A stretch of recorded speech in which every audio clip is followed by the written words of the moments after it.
we can't provide everybody with food and everything we need. In fact, we now need 1.75, but perhaps it's already 2 Earth to provide everybody with the food we need.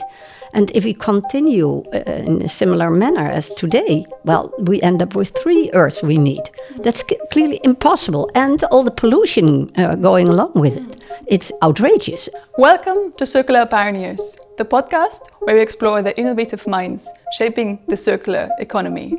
I'm Janina Nieper, your host on this journey.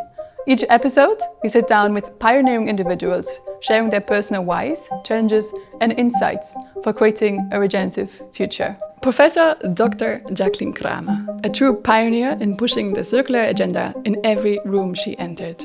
Jacqueline Cramer is not only a former Dutch Minister of Housing, Spatial Planning and the Environment, she's also known as the face of the circular transition in the Netherlands.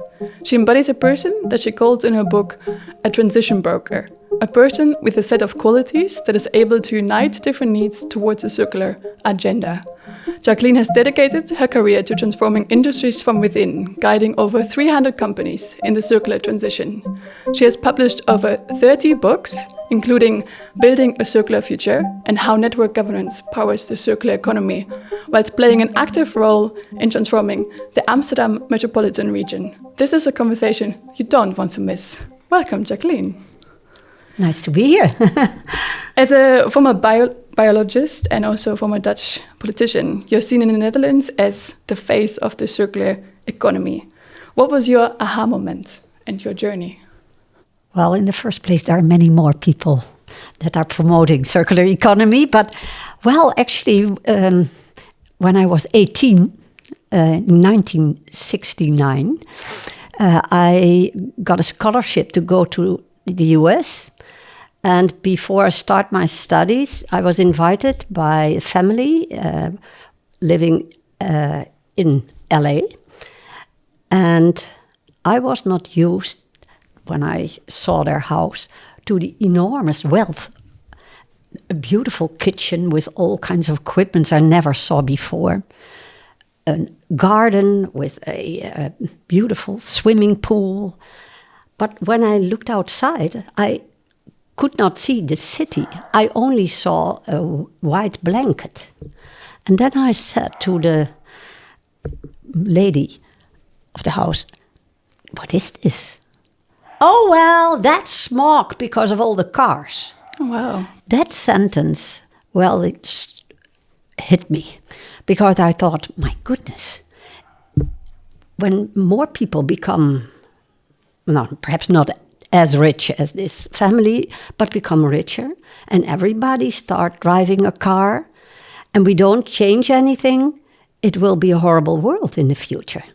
So that was the reason that I started in 1970 my study biology, thinking this is the way I can help solve environmental problems. And the rest of my life, I continue to do that. Oh, beautiful.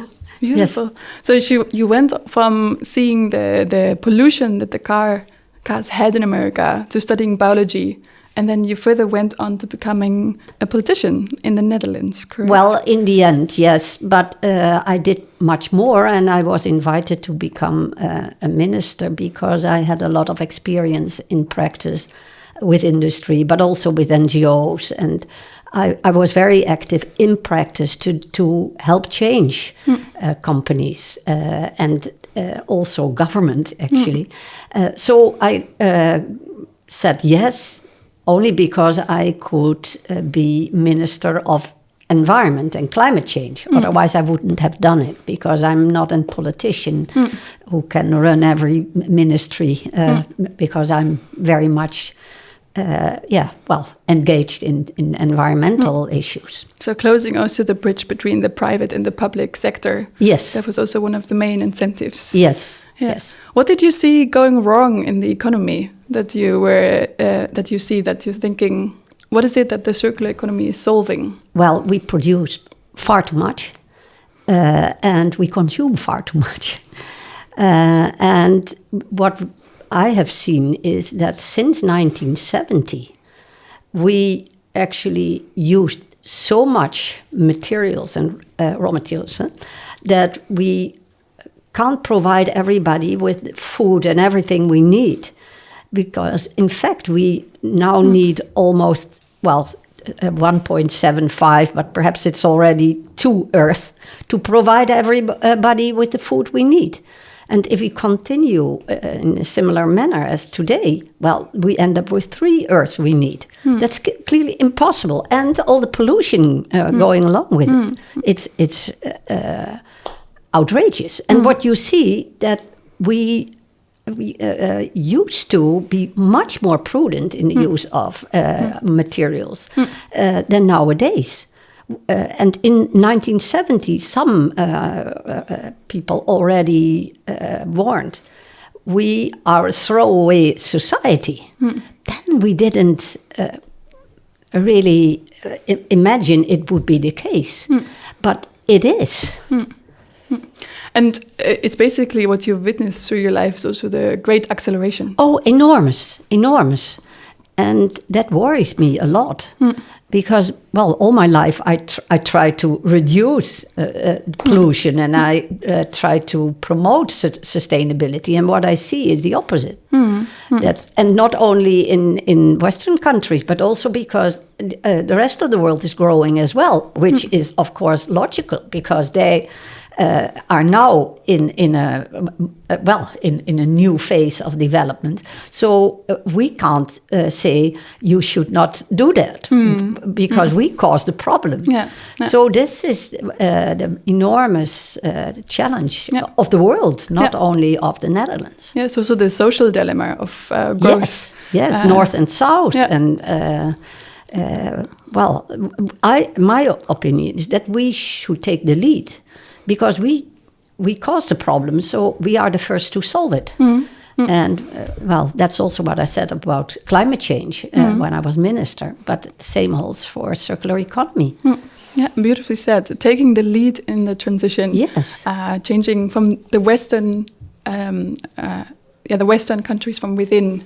What do you see that the circular economy is solving if we're taking the lead in our society?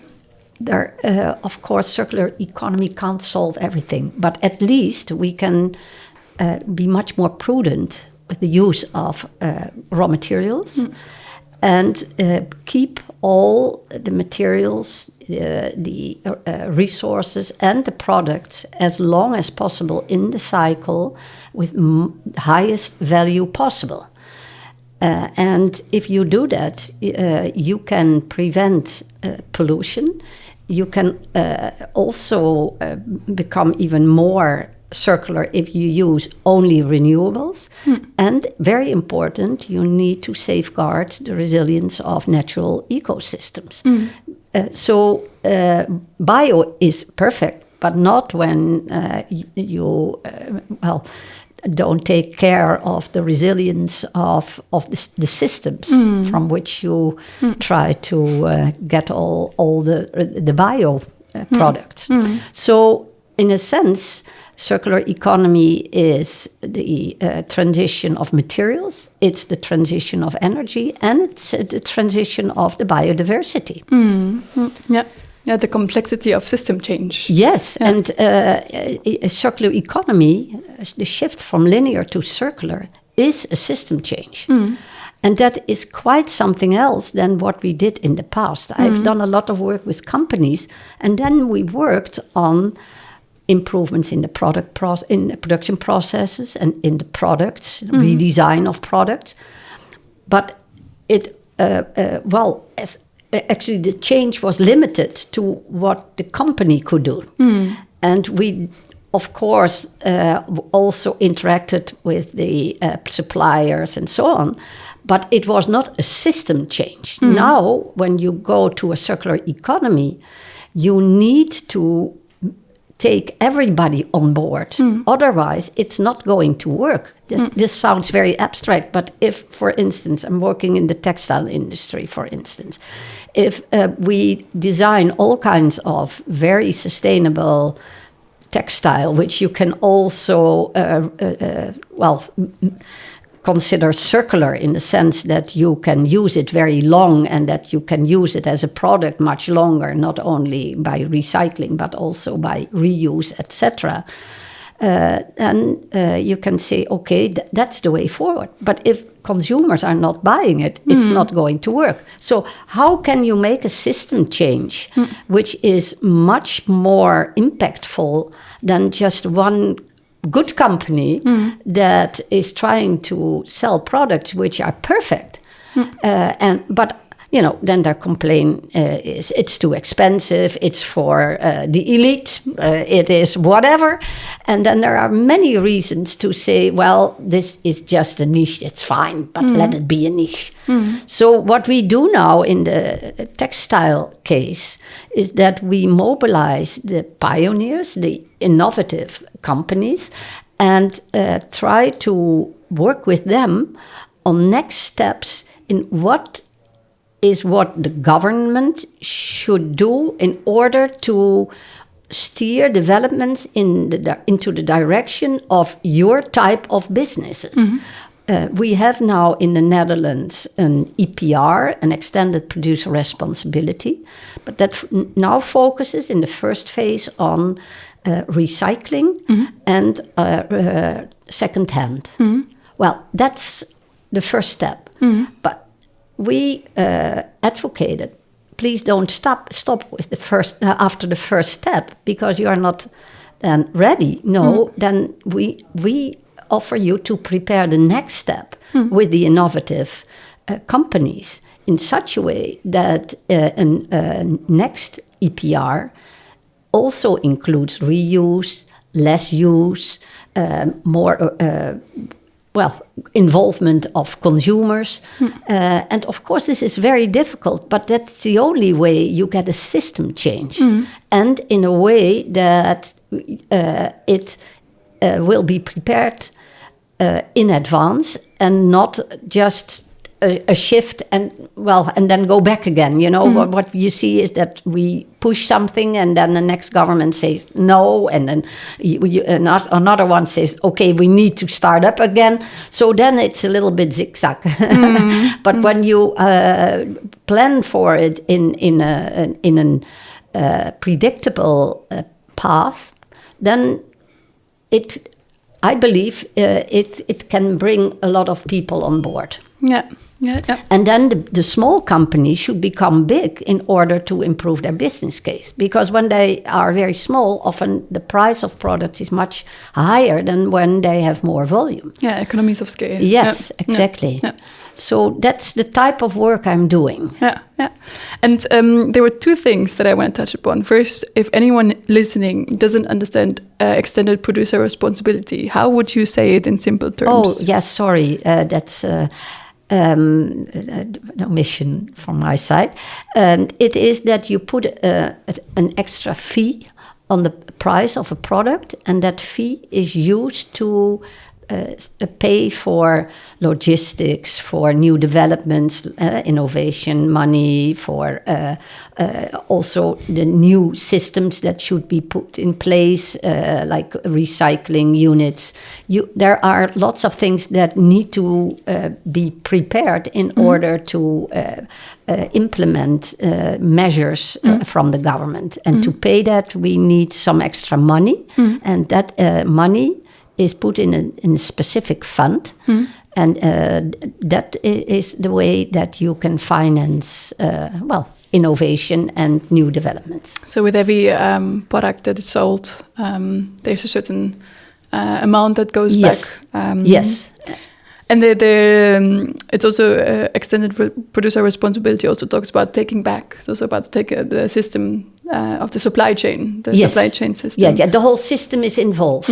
Yes. And I think what you just beautifully laid out is that there's a public-private relationship that basically the government looks at the pioneers and and looks at how can the pioneers be supported, and how can we make the current niche of the circular pioneers into a more mainstream. Yes, but it's hard for them. Yeah. Because in the Netherlands, we are very used to involve everybody and what we call the polder model, and then all the branch organizations should be involved. And well, the branch organizations have another role to play. They have to, be there for all people involved in their branch organization. So they defend both the innovative people, but just as well the ones who are lagging behind. So what I say is, well, let's start with a coalition of the willing of pioneers that understand why it is needed to change, that also see the urgency. And these people also understand that they can't do it alone. Because then they don't have enough power to accelerate. So that's why I say, well, don't use a polder model for system change, but use what I call network governance. But network governance, in my view, means a specific approach, not just another network that is doing the work. No, it is a kind of approach that I laid out in 10 steps, where I say, well, you need to do that in a specific way and organized by an independent person or team that can steer processes of change in a way that they can act as an independent intermediary between all the stakes in a proactive way and help the ones who really want to change to become bigger and to avoid that the ones who follow object to take them along, but in a way that they don't stop the process, but that they come along a little bit later, but they have to come along. So that's the challenge, how to do that. That's not easy. I find it difficult as well, even when I have experience in business and as a minister. It is a process which you can't predict, you know. It's not a project that I can just spell out in advance and say, okay, the first Q1, I need to do this, and then that, and then that. You know, I'm finding my way through, but I know where I have to point at, where I need to, where the whole coalition wants to go. Instead of that, I try to be very strict in the way I guide this process. I consider myself an orchestrator, a kind of person that needs to balance all the types of instruments, but I listen to the instruments first who are in the first row. So basically, in the spider web of the network. Yes, that's right. Yes, and to then take the circular pioneers as the lead. So what's the as listening to the circular pioneers first and making sure that everyone is able to follow those pioneers, making the path of the circular companies easier along the way. Yes, and that like the example of the concrete chain. If I can make it clearer through that example, what I did there is, of course, you first need to know what are possibilities to make bigger jumps forward. In the case of concrete, we made a roadmap which showed that there are many possibilities to at least replace partly, but perhaps even completely, cement. Cement is the most CO2 producing materials. It's altogether, concrete is 7% of the whole total emission of CO2 in the world. 7%. That's enormous. But it's of course also because we build so much in concrete. But anyhow, that is one of the reasons that I think, well, when we can change this sector, it really means something. That's the reason I'm doing this. But we knew that it was possible. But the system was completely regulated according to the principles of building with cement.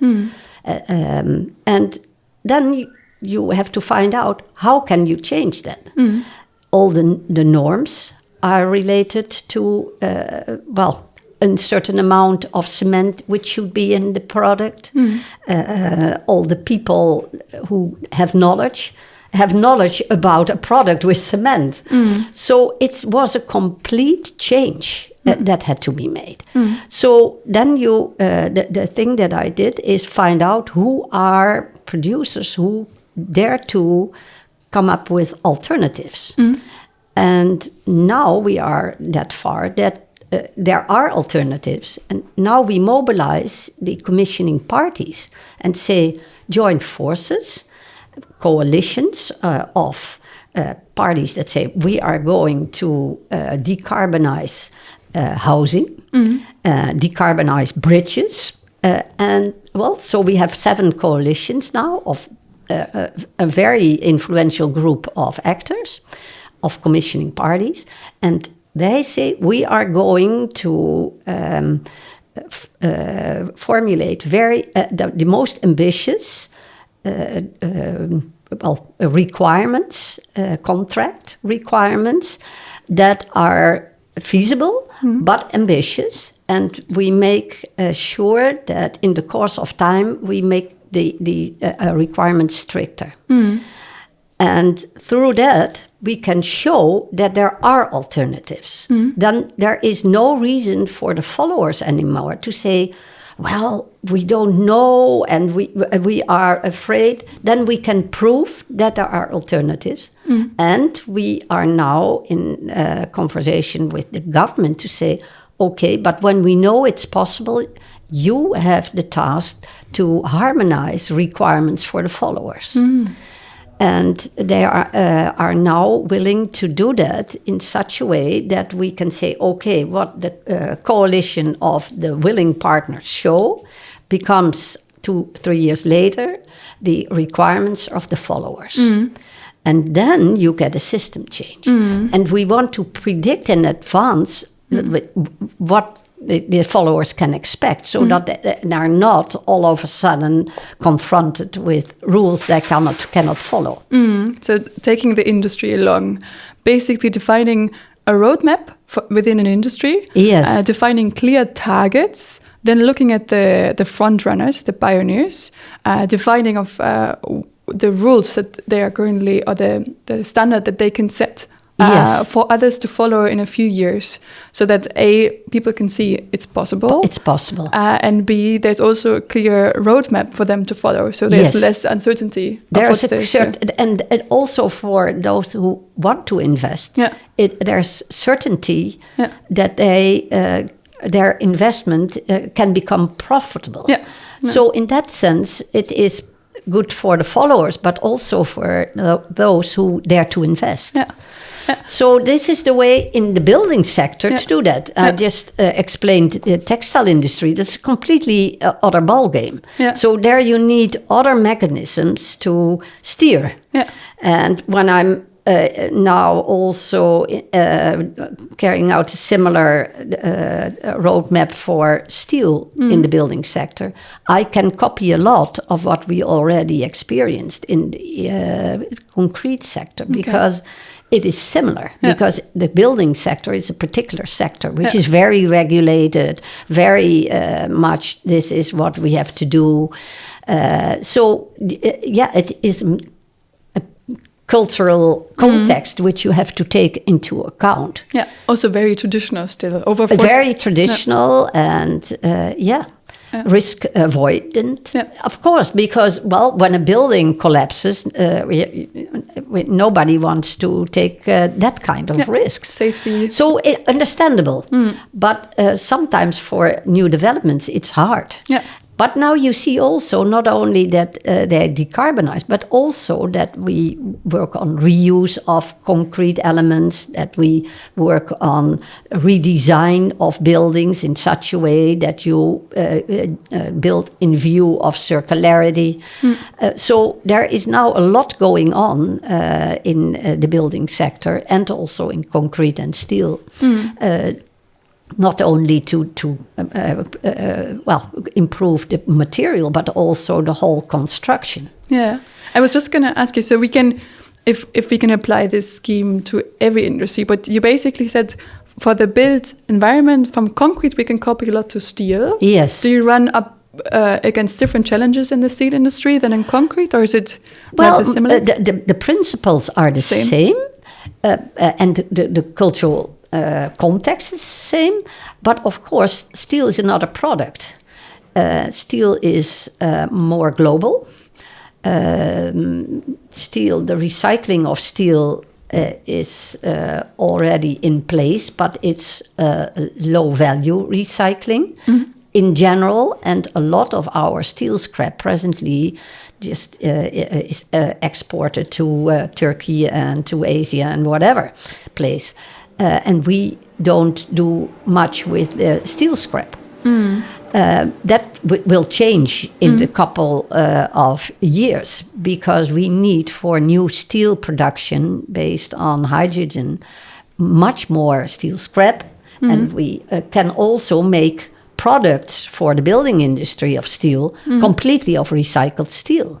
So the whole sector has to do other things to change, but the steering principles are the same. Okay, is it soon in the future that we have hydrogen steel production with hydrogen? Is that something? Well, that's a discussion, because hydrogen. Where do you use hydrogen for? This is in the steel industry the most sustainable avenue, but it uses a lot of renewables. I mean, the amount of wind turbines needed for the steel industry, and also if they're going to use it for the chemical industry, it's tremendous. So, yeah, this is always the difficult thing in sustainability. There are always trade-offs. Yeah. What is good, what is bad, and you can discuss that. And we have to make choices, and perhaps that are not the best choices. The time will learn. Yeah, we'll show. We're also learning as we go. Well, of course, you should not lock in yourself, like we call it, that you take an avenue that actually takes so much investment that you are locked in. But yeah. And would you say that a lot is what is different in the textile industry? Well, the textile industry is very global. It is consumer oriented. So in comparison to the building sector, that is a B2B market, business to business. And the textile is business to consumer. So we can't steer via commissioning parties. Well, yes, partly through circular procurement, but that's a small part. The big part is the fashion industry. So you have to find ways to involve consumers and steer processes of change that are completely different from a B2B market. Yeah. What is it that you see in the textile industry that works there well in accelerating systemic change? Well, the EPR, the Extended Producer Responsibility, is at least a good steering mechanism, because then everybody has to comply. And it at least takes the first steps. And if we manage to prepare the next step in EPR, where we climb higher on the ladder of circularity, it can have give a tremendous boost to circular textile.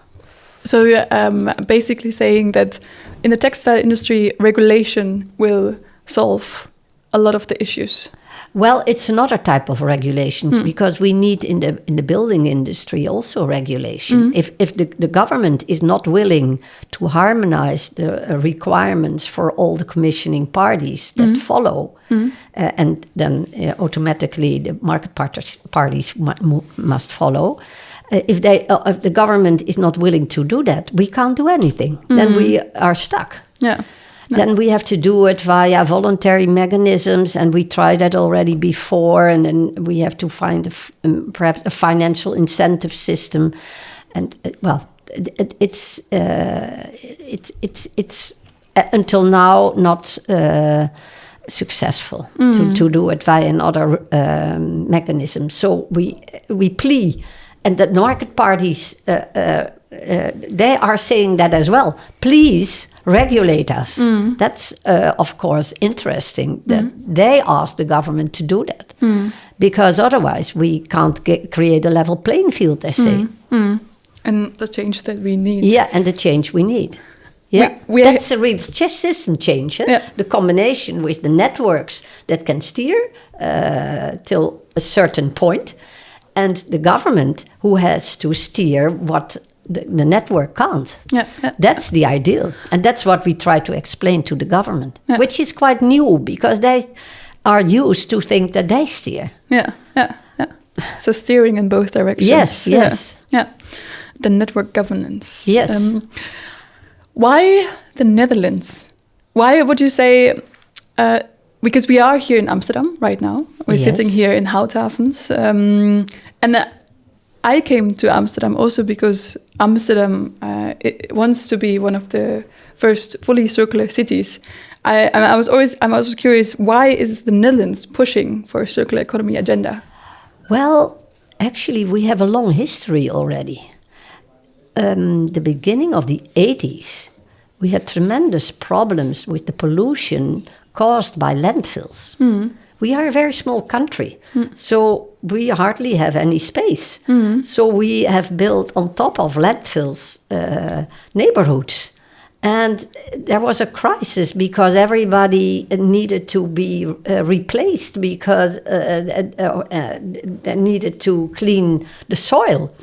And then we made a shift already in the 80s to, in the first place, incineration, but at the same time already recycling. So we were quite used to recycling already in the 80s. Then in the beginning of the 90s, after sustainable development became an issue, we had in 1989 and in 1990 two main environmental reports of the government, which were very influential, that were already alluding at circular economy. We called it at that time integrated chain management. A horrible name, of course, when you want to promote something. But the principle in the report, the first environmental report, in 89 was a figure where you saw close the loops, make sure that you don't have leakages, because if you do that, you can solve a lot of environmental problems. So the basics were already there in 89. Then we started to work on eco-design in the 90s. I was in the same wave of developments active in companies.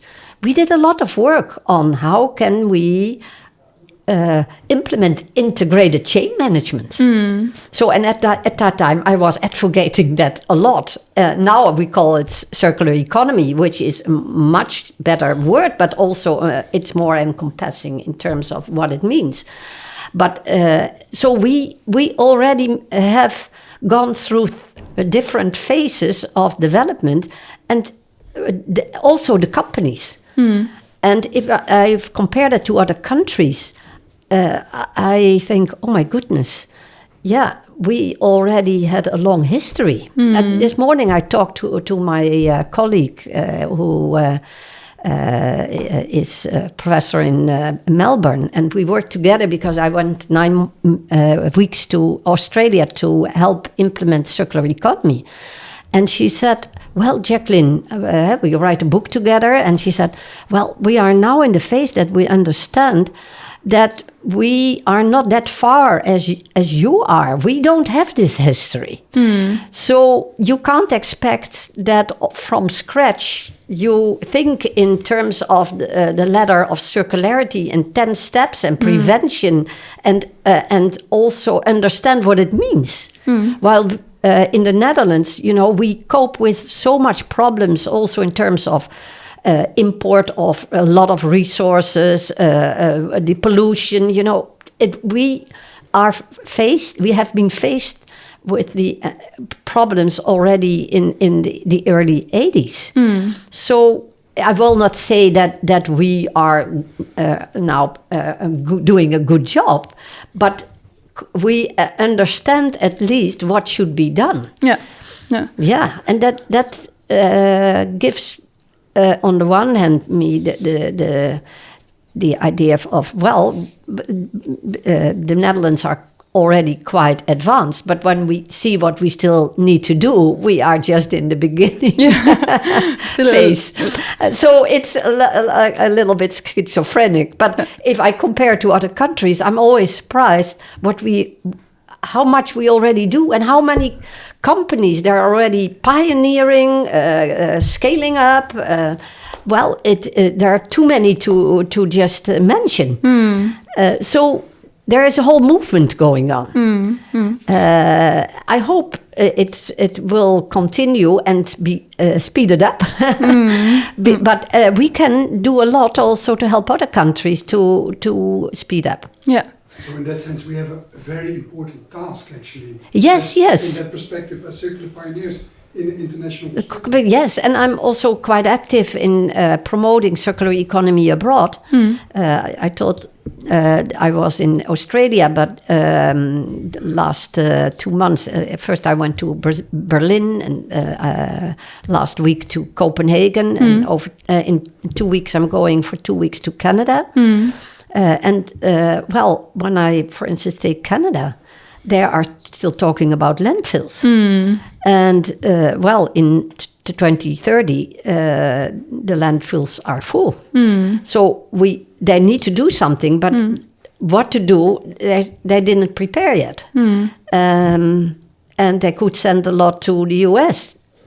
It's basically the challenges that the Netherlands ran up 40 years ago. Yes. So, and I didn't realize that. And I thought, oh my goodness. And then I say, yes, you don't have space. You don't have the room to just leave it. I don't think that's... But it has indeed triggered in the Netherlands much earlier, the problem. Yeah, it's the density and the how small the country is that creates the necessity to take care of the resources that we... Yeah, and our economic activities are also quite polluting. We have on this little space in the world, we have so much production that it is the topic of today. And it was it also in the past. What are your main takeaways in helping to transition the Amsterdam metropolitan region? Because I understand you're also involved in the Amsterdam Economic Board. So yes, you've learned a lot of what's going on and how to transition a whole area. Yeah, that's right. Yeah, well, I set up as a board member of the Amsterdam Economic Board a big program in 2014 on circular economy. And that was an inclusive program where we as a board, which is a triple helix organization, meaning that both industry and government, all local governments are represented, and universities and research institutes and educational institutes. So it's a broad organization, and we set up a program where we focused on both the transition of recycling to more reuse and higher value recycling, and a big program on procurement. And the whole idea, the takeaway is you have to cooperate in a region to get things done. Example, circular procurement. When everybody is procuring in a different manner, the companies can't respond to that. So when you join forces and say, okay, now we are going to buy solar panels, for instance, it's a case that we wanted to initiate. And when we procure the most circular solar panels, and don't do that just by ourselves, but collectively, we can promote certain industries here, Dutch industries, by the way. So then you can create power of the market. So cooperation is crucial. And also an alignment of local governments. And that is also hard because all local governments, we have 32 local governments and 2 provinces, and they all have their own political system, party combination, which is different from the one to the other town. So to align all the local governments to join forces in, for instance, procurement, and also join forces in, for instance, setting up a textile valley. That is the kind of power that regions can create. And if these communities are strong enough, you can also try to extend that and make sure that at a national level, this kind of initiatives will be taken up. Yeah. So what I basically hear is unite the front runners, then unite the local governments to unite also the procurement strategies, and using procurement as a tool to give a signal to the market of the direction that we want to head to. Yes, that's right. So it is collaboration, it is focus on, okay, we can't do everything in the circular economy. What is key for our region? And then say, okay, but now we want to make a bigger jump than what we can do by ourselves. What can we create? And what kind of industries, new industries, can we establish by working together? We tried to set up a diaper, I don't call it recycling because it was actually upcycling of diapers. We set up a mattresses initiative, which in the end became a national initiative. We worked on data centers to create an awareness of the enormous amount of energy used and for how we could reduce that. And that could only be done by joining forces.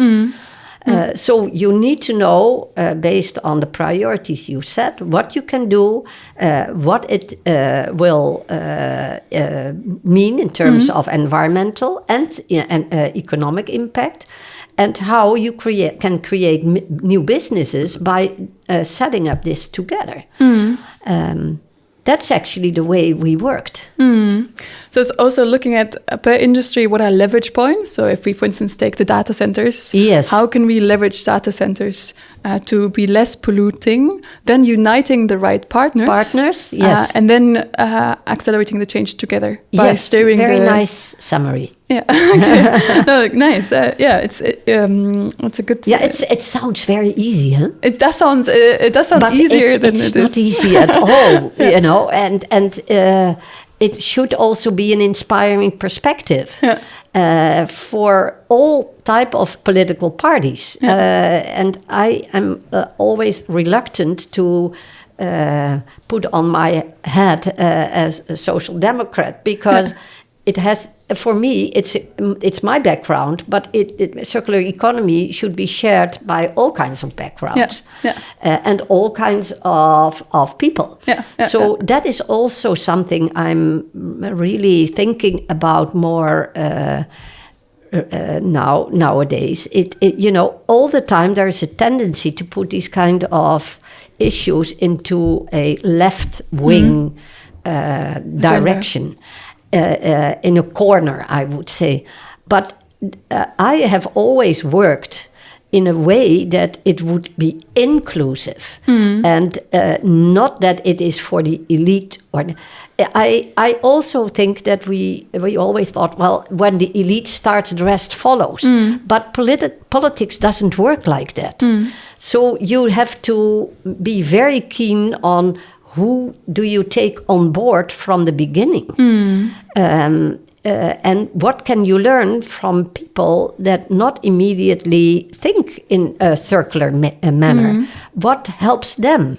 So, but take that also seriously, because otherwise you will get a very negative response while you actually want to reach out to include them. And so inclusion, it's not only economic and environment, but also social. And we tend to forget that sometimes. Fully agreed. I think it's about taking away the polarization from who's against and for something. And then trying to unite both forces. Trying to unite, and then you perhaps can think, oh, well, that's a little bit of everything. No, it's because we steer in a specific ambitious direction. It doesn't mean that we just go for incremental change. The big challenge is how you can reach that ambition and taking everybody on board, but with those taking the lead that are the pioneers of the future. Well, that's the way I work, and that's the struggle to find the way. And I'm always talking about that and ask advice. I don't have everything in mind beforehand. I also struggle how to do that. It's about learning also from each case study. Yes, and on the spot. Yes. And learning what are the incentives of each party in the room. How can we align them to make it profitable for each? Yes, and then sometimes you think, oh my goodness, it takes such a long time. I'm already the chair of the concrete agreement for 6 years. And we needed to do all this work, and everybody says to me, yes, Jacqueline, there is no way to do this faster with a sector that is very used to do things like they are always used to do. So be patient. But I become now impatient because I think, but now I see that the moment is there. I see that the coalitions are now starting to move ahead. So I expect that in 2 years we can say there is no way back anymore, a point of no return. And I will join until we reach that point, and I can say, okay, now I believe indeed that the transition will be made, because everything is now in another gear. And that's sometimes hard, because people don't have the patience to stick to such a thing. Is that also your main motivation? Would you say your motivation is to see the shift, and this is the moment that you want to still transform or help in the transition to have this? Because transitions don't go that fast. It's a system change. That is really tough. And everybody who can help to speed up the process, I of course include. But it doesn't go faster than the system allows me to do. Understandable. But that's sometimes a struggle for me, because then I think, but then people say, well, we have economic incentives, then it just goes. Yes, but I have been minister, and I have also made pleas for economic incentives and the greening of the taxes, for instance. And I've experienced how difficult it is, even in a coalition which was, more to the left than it is at the moment. So you don't get easily this kind of simple incentives in place with an impact that is enough to make the transition. So who would you say, because in your book you also speak about the transition broker. Yes. Who is the transition broker and what's their role in this transition? Well, because it's all about people and about interests of people, you need to have intermediaries, independent people, or a person, a broker, that can actually steer the process in the direction of the ambition and accelerate the process. Because, in my case, I'm a transition broker. I don't need to wait for all the people that again say, well, I say, okay, but now we have to take a decision. We have to take next steps. So I am in the position, as long as I get the mandate of the people that ask me to do this, I can speed up because they expect that from me. And when people don't have an orchestrator, listen to a nice concert. If there is no orchestrator, it is not going to sound well. So there should be somebody who says, and now we are going to this, and you need to speed up a little bit the violence. Come on. That's the type of wording momentum I like to use, because I love concerts. So and then I see that's the role of an orchestrator, of an orchestra. So that's what you need to do, and of course that means a lot of competences, which I also described in my book, because you have to be in a certain way an entrepreneurial yourself. You should dare to speed up processes. You need also to be capable of listening very well to objections and think, how do I have to weigh this argument? You have to be able socially to muddle through, but speed up. It's a funny combination. I don't know how to express that more explicitly. But you also need to know about the topic. I mean, when I don't know anything about concrete or steel or textile, they don't take me seriously. Yeah. But I always wondered, by who gets the transition broker paid? Because ideally we would have transition brokers in every industry. But ideally, the transition broker is also independent and being able to push different parties on different agendas. Yes, that's a very good question, because it is a new role. Yeah. And the transition broker idea and the importance has also been put on the table of the government. And there is now a first fund for subsidies to pay a transition broker team or a person actually getting not only things off the ground, but also implement the change. And it's you can get a fund for 3 to 4 years to be able to get funds. What I needed to do in the concrete was I first got money from the government. After 3 years, they said, well, that's not possible anymore. After 3 years, we stop. Then we found another type of fund through the concrete branch organization. They were willing to pay that. And now I'm paid by the coalition of the commissioning parties to main public authorities. So but that was a struggle to find the money. But when they see what you do and they value that, they are willing to do that. Yeah.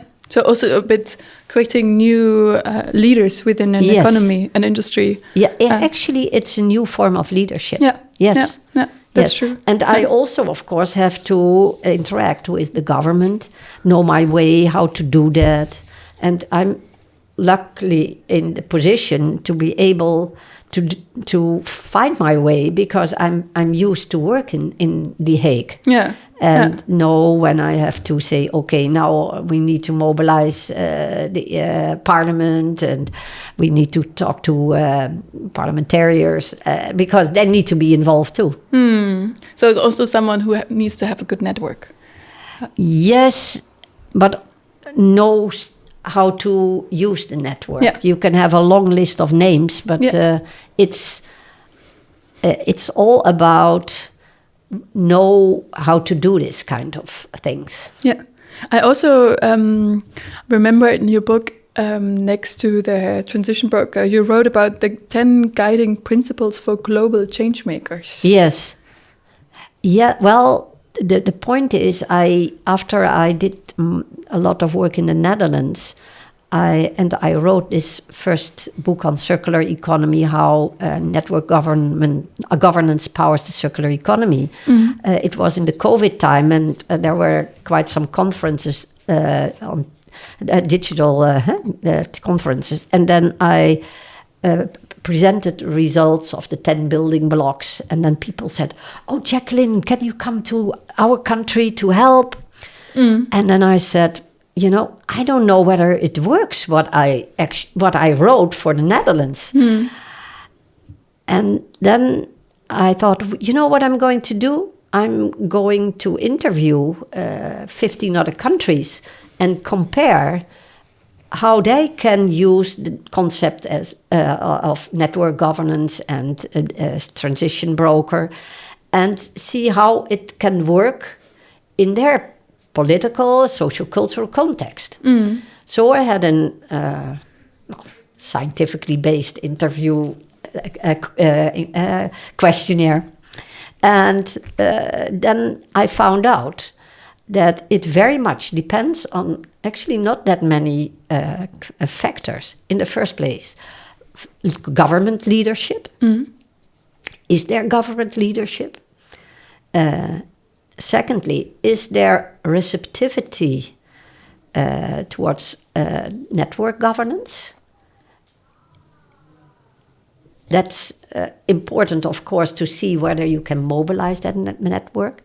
Then, who is active, who is involved or can be involved, easily involved in circular economy? Is it business, NGOs, civil society? Who are the main actors? Startups, scale-ups? And last factor, are there specific triggers for change? And based on that, I now work, for instance, in Australia, but also in Canada, with, if there is not so much government leadership, where is where are the seeds of change? Who can be the first to move, and who can be mobilized or are interested to be mobilized to show that the alternative is much better? So I used the 10 building blocks for the global change makers in steps in order to explain these 4 important factors. Yeah, it also goes back to the beginning of the coalition of the willing. Yeah.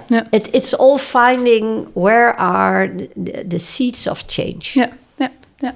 And what are other countries or initiatives that we can learn from? I also saw the article that you just mentioned, where you were comparing. Yes, I wrote an article about that. Well, I noticed that actually not that many countries are quite far in circular economy. I learned from Taiwan. They are very keen on this issue. And they have also expressed the need for collaboration with the countries with whom they trade, because otherwise they can't sell the products which are better also for the markets for which they produce. So that is an important example.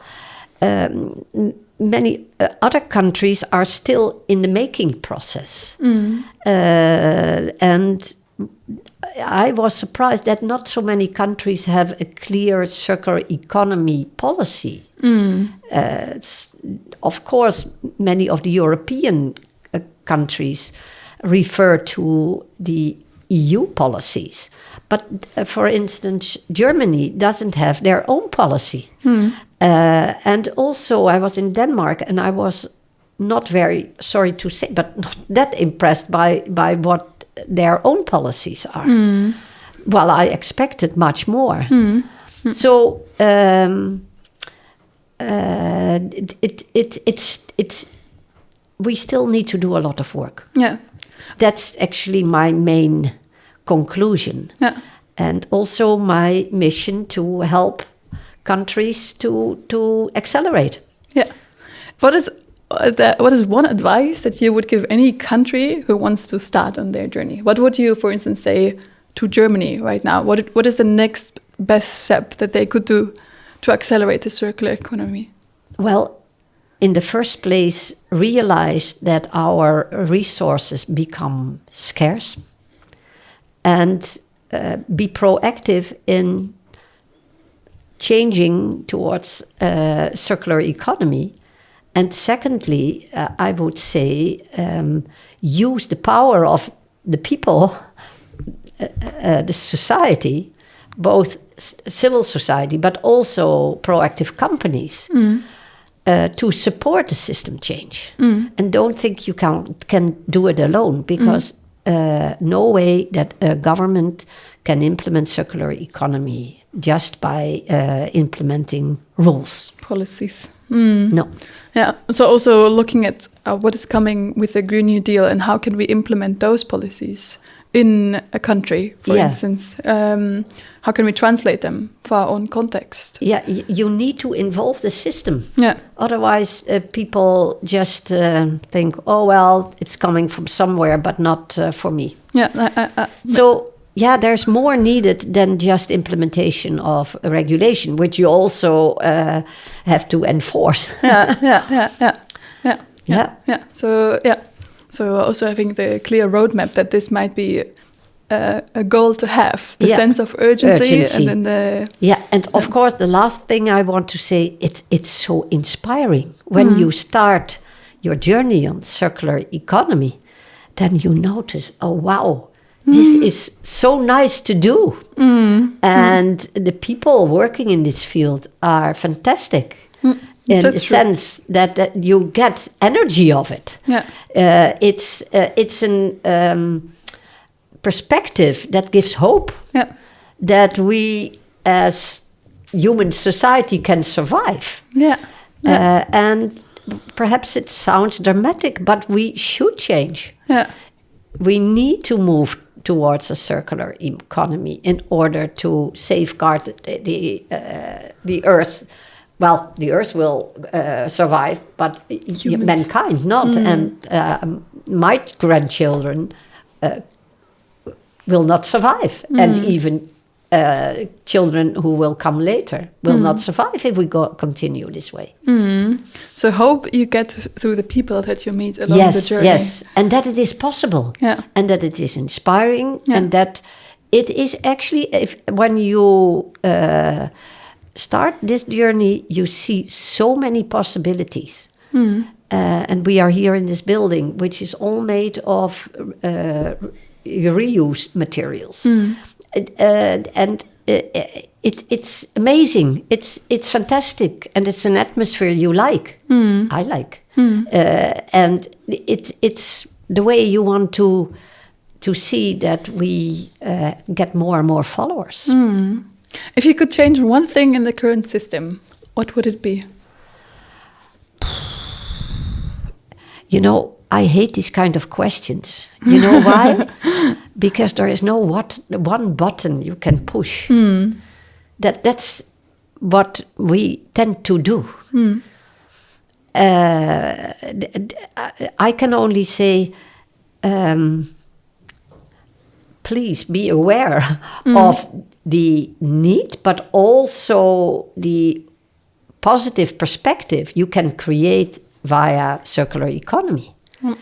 And that means a system change, which when you orchestrate that in a way that you are taking on board not only the pioneers, but also the followers in a way that you reach ambitious targets, then you can create a beautiful world.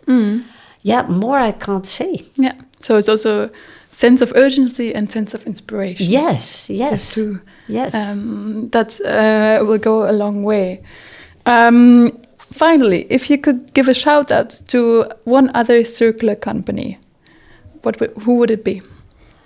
You know, I will not pinpoint that one, because in Amsterdam region, but also broadly in the Netherlands, there are so many good examples. And my hope is that they will all bloom and become big. So the circular economy pioneers overall. Yes. These are the ones that you... that I want to push and to support. Where can someone listening, where can they learn more about you or your work? If they wanted to get in touch with you or read your book, how can they get in touch? Well, how can they get in touch? You know, I have a LinkedIn profile, so they can find me there and ask questions. That's the easiest way. I also saw that the Amsterdam Economic Board, it's possible to see your books. Also they can all download it free of charge. Yeah. They can read the books, and in the books I refer to articles that you can download. Yeah, they are all available in English. Yeah, right. So that's also very accessible to read. Yeah. That's the way I like to work. I work in practice, and then I want to reflect upon it and write. And I love to write, so that's why I combine that. Yeah, for me it was also a pleasure to read it, and I also even though I'm in Amsterdam in the field, when you still then can see it in a roadmap and see it written out, it was a nice read to have. And also visual to see the roadmap of the Netherlands and the development of the circular economy with the necessity. So I can definitely recommend it to anyone listening. Okay, well, that's why I wrote it. I took the time to, transfer my experiences. Yeah. Thank you so much for being here. It was really a pleasure to have you as a guest and a speaker. We learned so much. We learned from why the Netherlands is a pioneer. We learned that we can look at the pioneers, help them as a network governments to transform an industry from within by helping them lead the way, and also with a roadmap have others to follow. Changing industries from the steel to concrete to textile, looking at different countries, how they can transform, looking at how we in the Netherlands are set up and what we can do here, what the role of the transition broker is.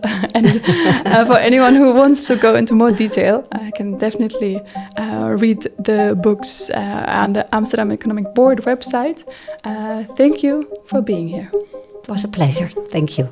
Thanks a lot for watching Circular Pioneers. We bring the stories of the pioneers to you, to inspire you and to create action. Support us by subscribing, liking and sharing.